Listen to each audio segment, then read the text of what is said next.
autism on the Neil Haley Show last couple of months, and I bring it up in different forms to bring back a little my background before I introduce my guest to understand my background to have this conversation and being more qualified than a lot of talk show hosts all over the world is the fact that I used to be a school teacher. I used to represent families with IEPs, especially with autism.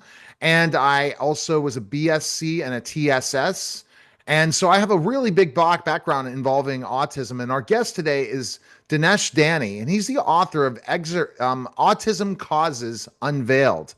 And Dinesh, thanks for stopping by. And you know what's interesting when we kind of go into this process is that your findings are going to be really interesting. And before I even ask the question, the hidden, so basically it's unveiled. What you're seeing in this is the hidden traumatic brain injury at birth causing the autism epidemic. So this is really new research, and I recommend a lot of people to check this out, especially the huge autism community that are all over the world. Dinesh, but how did this start with you? Hello, Neil. Yeah, thanks for having me. Uh, this all started when I have two boys. They're all diagnosed they're both diagnosed with autism. They're now 18 and 16, so I've been around autism for a while now, and basically uh, this revealing moment of exactly why they got their autism, where they got it from, came when a neurologist had ordered an MRI scan for my second boy.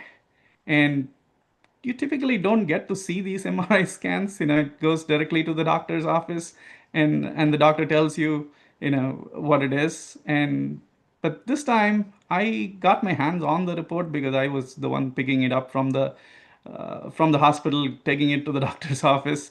And what I noticed was it showed scarring, in the white matter of the brain of my second boy.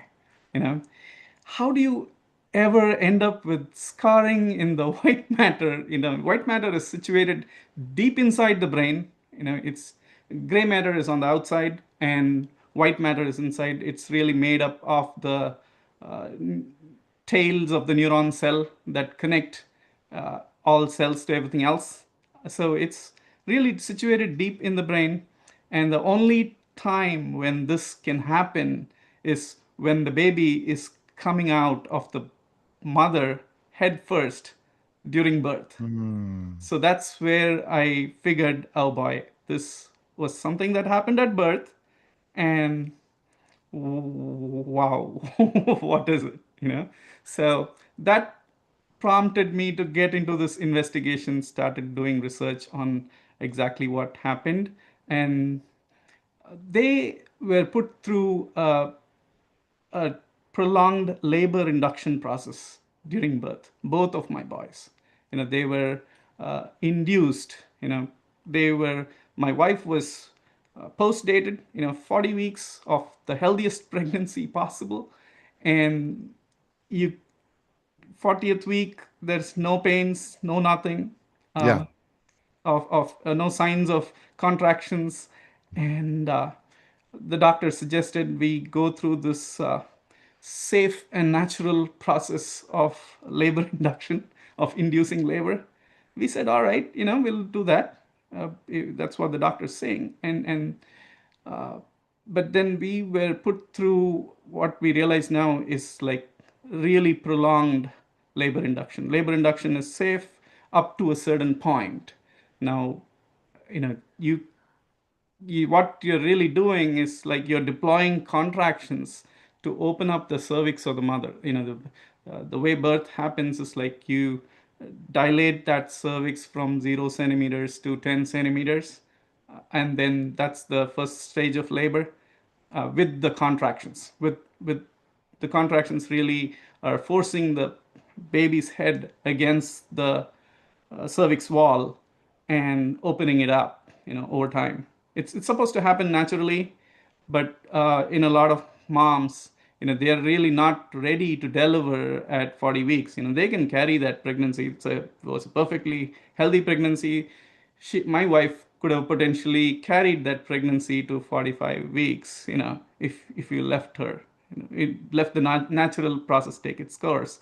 But instead, there was this intervention that we went through where we were trying to speed up the process, obviously, of birth and interfered with the natural process.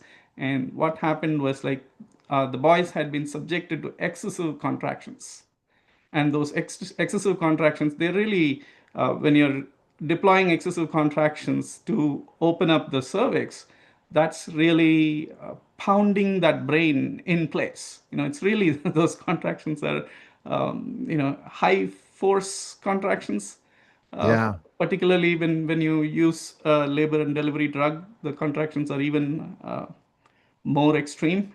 That's been the observation of a lot of research out there. So there's stronger contractions, literally hammering the baby out, but pounding the brain in place in the process. The brain has nowhere to Oh go at that no. point. Yeah.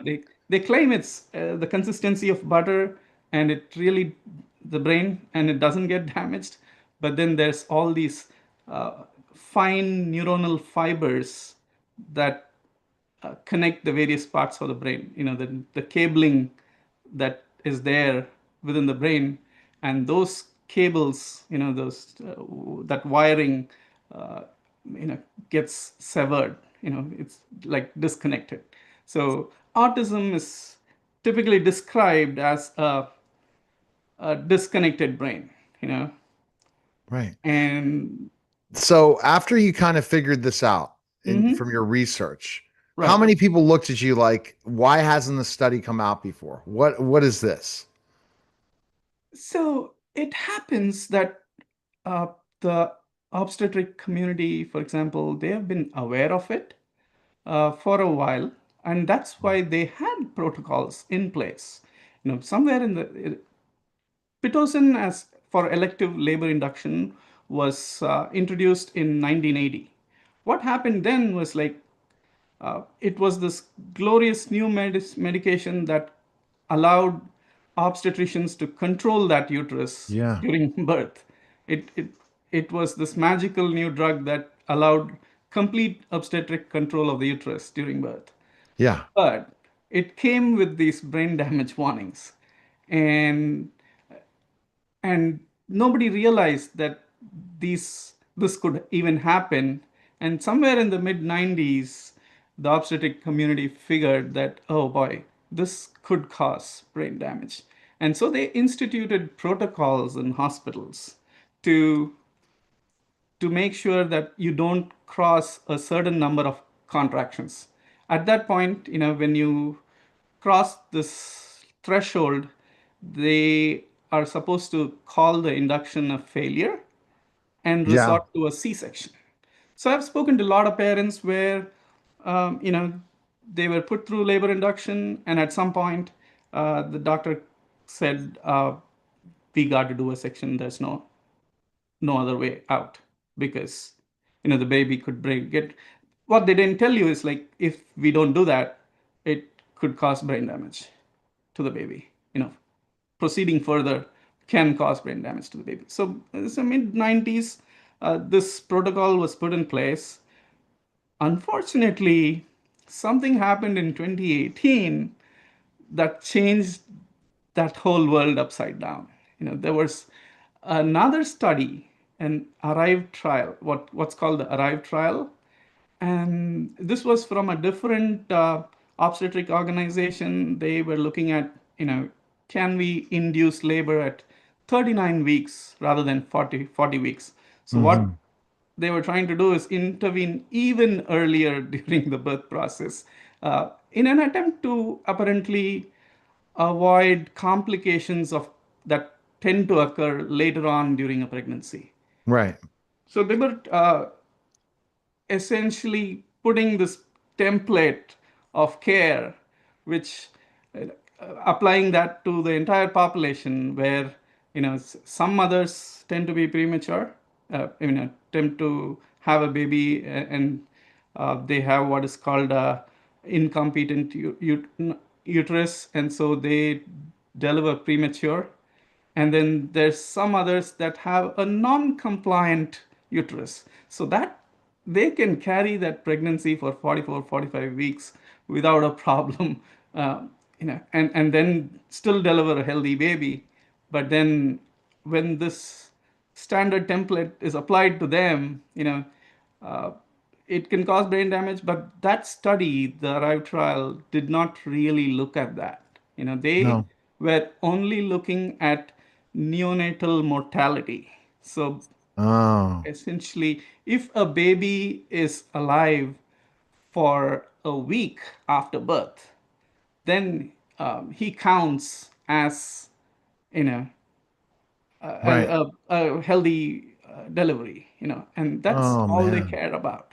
Uh, Unfortunately, traumatic brain injury in this case is not the is not perceived by the fetal monitors. The monitors cannot detect that there is brain damage happening uh, during the labor induction process. Actually, it's Right. happening, but then there's no signaling from the fetal monitors. They are only designed for detecting hypoxia, Right. so oxygen deprivation in the baby, but not really brain damage from trauma, forced trauma. The brain is a Studies unique come organ, out. right? Hmm? All right, yeah, when new studies come out or new things come out, there are a lot Hmm. of people who come after you. Have you had people come after you since you've written the book? I I've had parents come and say, yes, we know this was it all along. Um, I have not been, I guess, that active on social media. There is people on social media that don't want to hear about this ever. I've been kicked out of Facebook groups, for example. The Yes, yes. entire So there you go. facial. So if we asked AI right now, Mhm, your research, we took just a part in AI, mhm. AI would debunk you, wouldn't they? Right. AI would say this. Uh, this is, you know, not the accepted body of knowledge out there.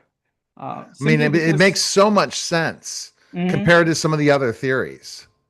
Right. And that is really the truth. Unfortunately, what is happening is uh, doctors are not allowed to come out with this truth because all this counts as birth injury.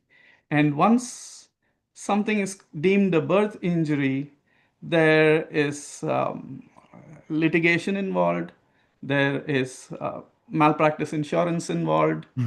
It's an expensive ordeal at that point, and there is forces, obviously vested interests, that don't want this out there. So Never. they've Yeah. been spending tons of money on social media managing that messaging. That's literally what's going on in there. You go try. I've tried telling this online, and drawn a lot of flack for it. But So this is that's what unfortunately I the was truth. thinking, Dinesh, is Hmm. that you are going through that.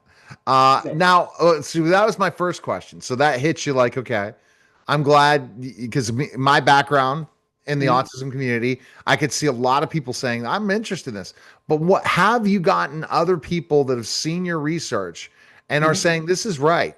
Do you have some advocates on your side that are in the research community for autism? Not yet. Unfortunately, all the research is done by hospitals, malpractice insurance companies. They sponsor their own research, mainly to prove that autism is genetic. That's the other part of it, and I go through So that. you don't believe autism's genetic? Autism is simply not genetic. It is brain damage at birth. There is like a 10% component where there are some known genetic diseases where the subjects or the patients have an autism diagnosis, but that's a diagnosis because those genetic diseases have a certain level of neuronal impairment Right. associated with them.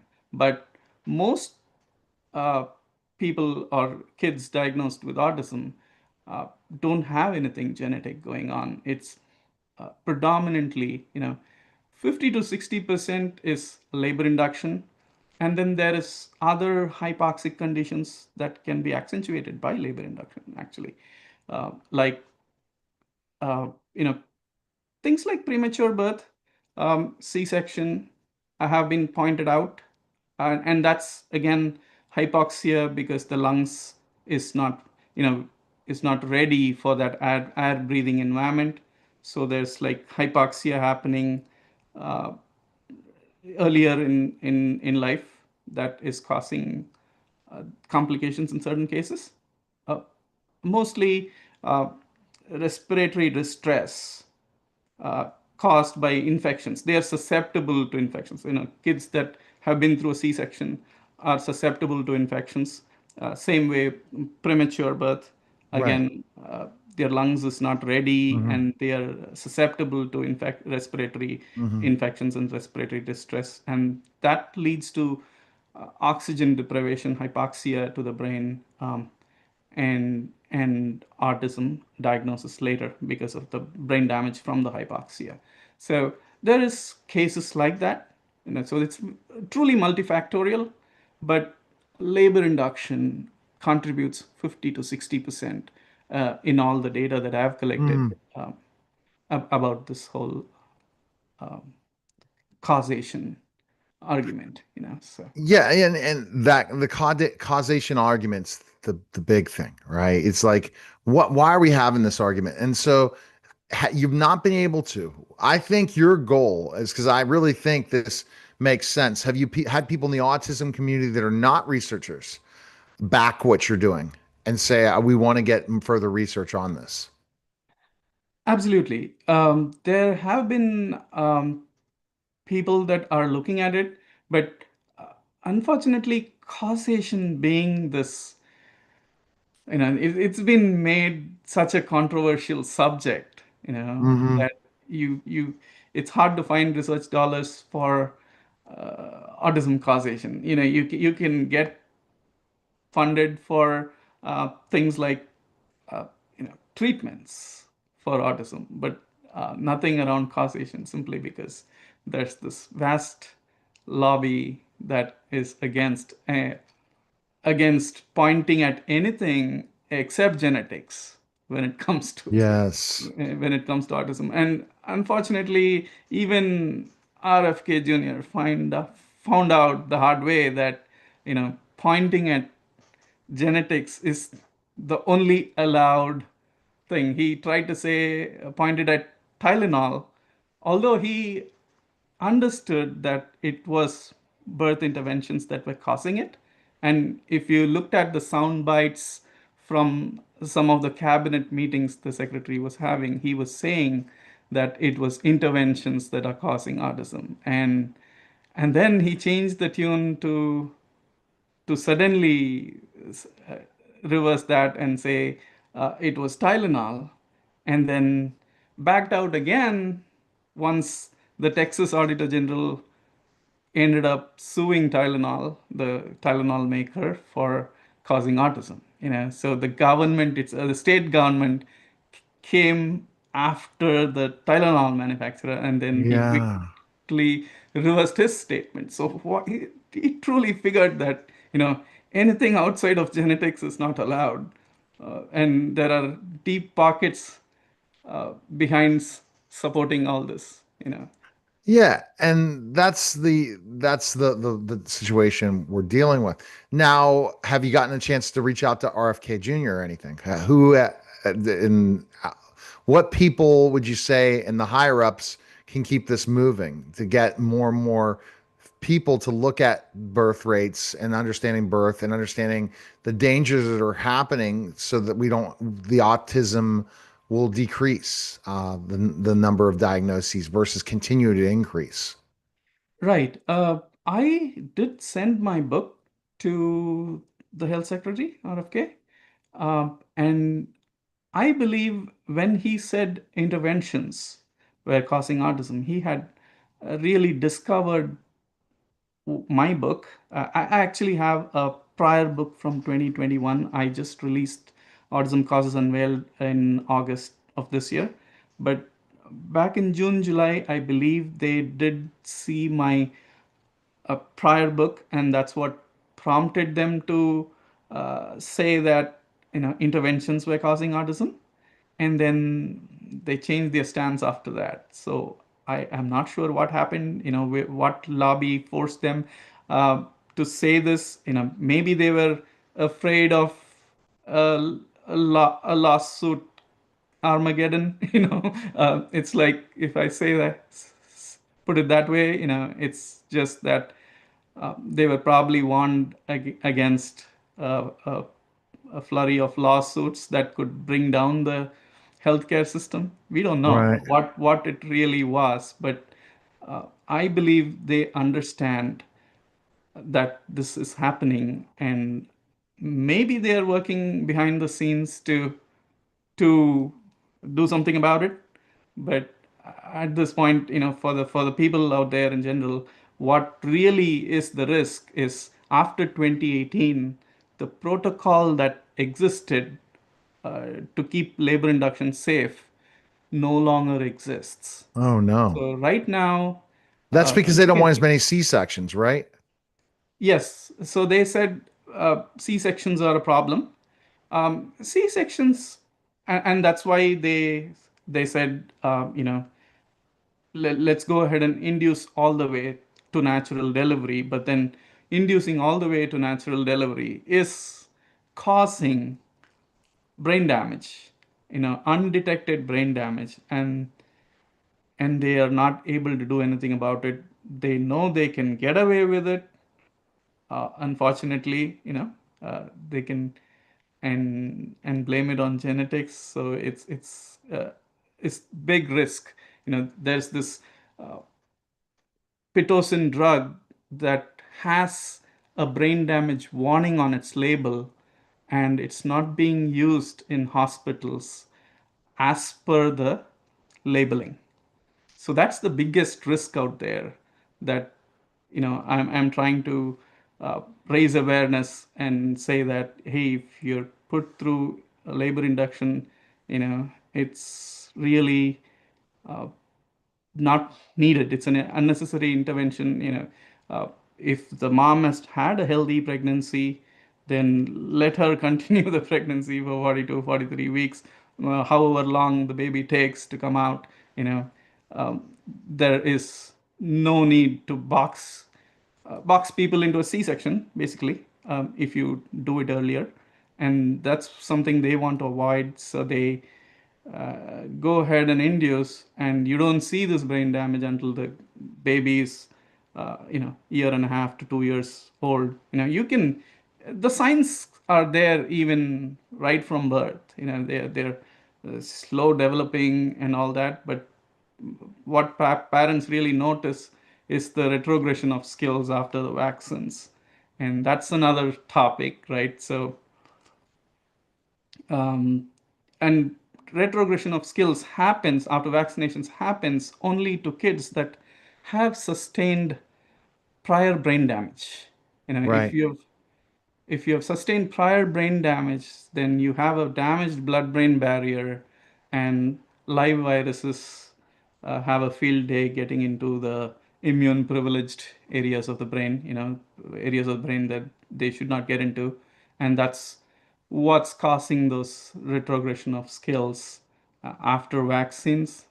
So vaccines, while they're not causing autism, they are making it worse, making the symptoms worse, Mm, which parents tend to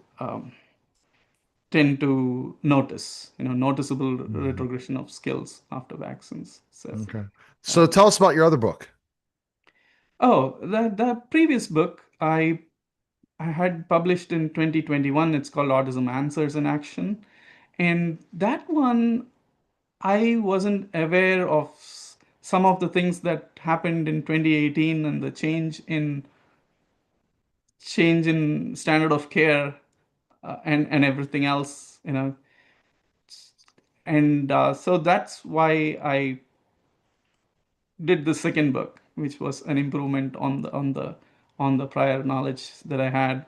And that first book was a game changer itself, and the second book really incorporates a lot more knowledge on the legal aspects of it. Now, because the standard of care has shifted since 2018, I can go and do a legal case for birth injury.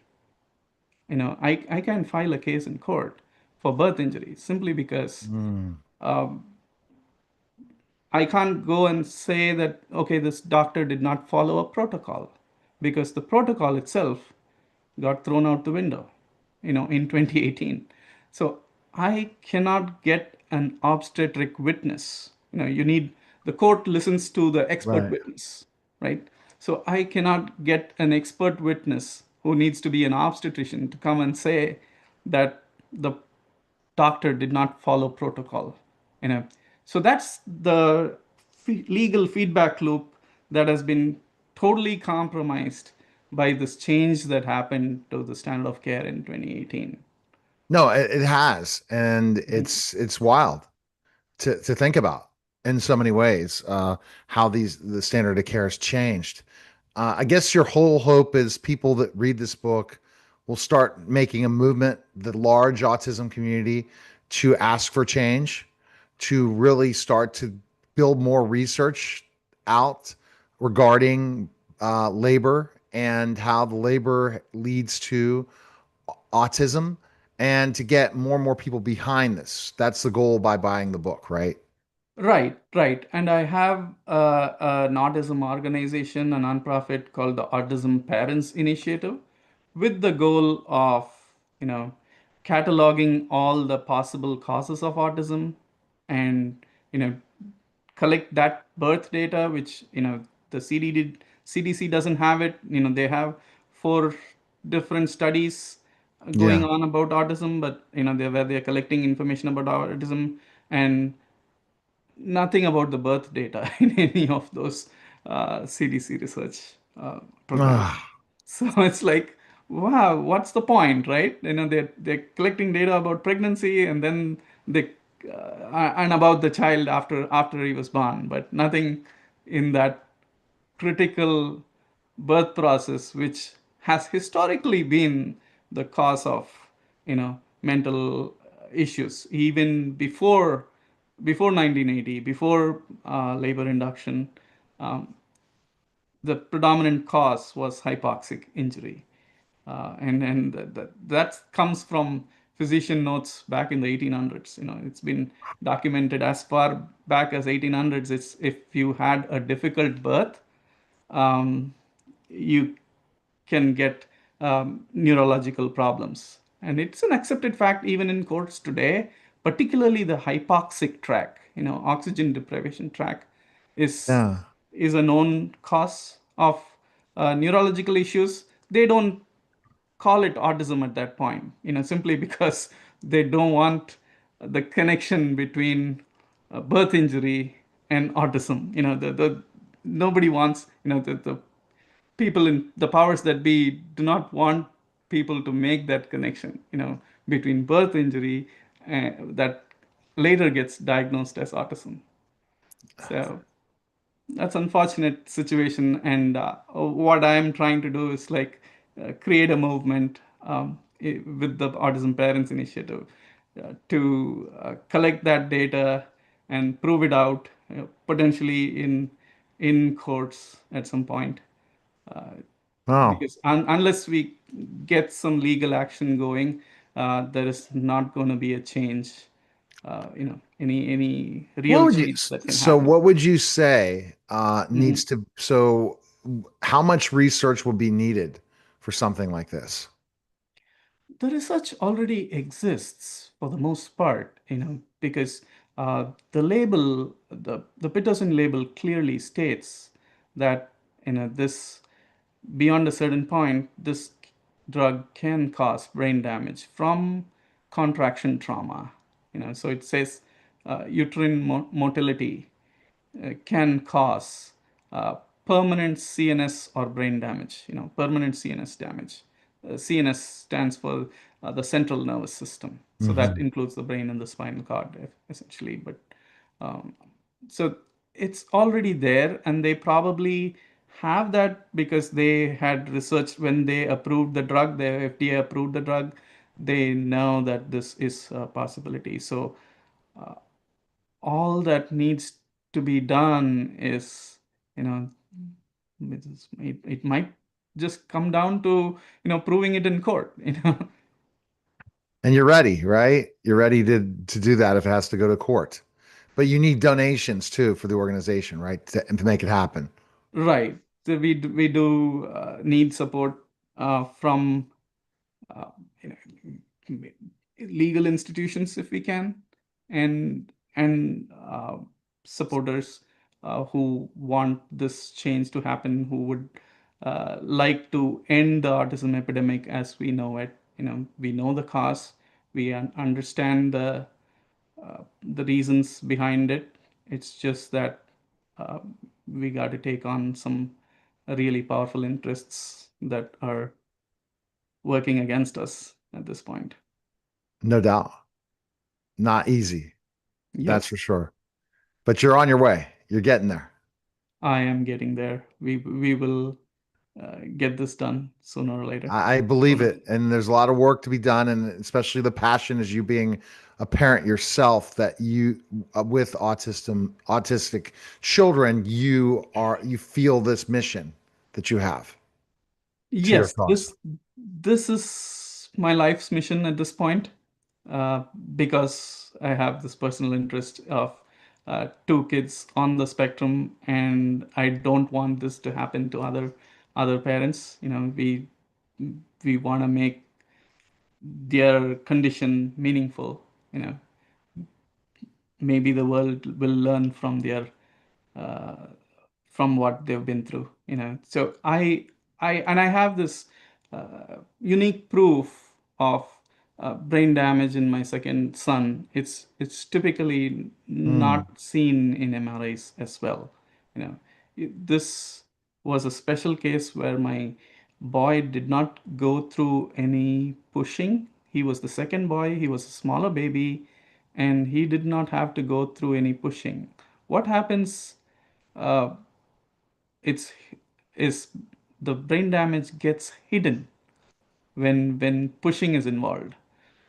Essentially, the damage happens by the contractions, and then when the head molds, becomes takes a conical shape coming through the birth canal. It The scars from the damage get redistributed, and nothing is seen in MRI of a lot of these kids. That's why I'm calling it my book is called the hidden, autism causes unveiled, the hidden traumatic brain injury causing the autism epidemic. mhm. Simply because the damage gets hidden by the birth process itself. Absolutely. All right. Well, we appreciate it. Best place we can purchase the book and learn more about you. Where can we go? The book is available on Amazon at this time, available in all countries where Amazon distributes books, and it's on Kindle, Kindle Unlimited. It's free on Kindle Unlimited. It's only a couple of bucks on Kindle, simply because I want people to go there and read this book. It's about the cause, uh, not about making money off of a book. So we're giving it away at $2 on Kindle, and we are going to get it in bookstores too at some point here.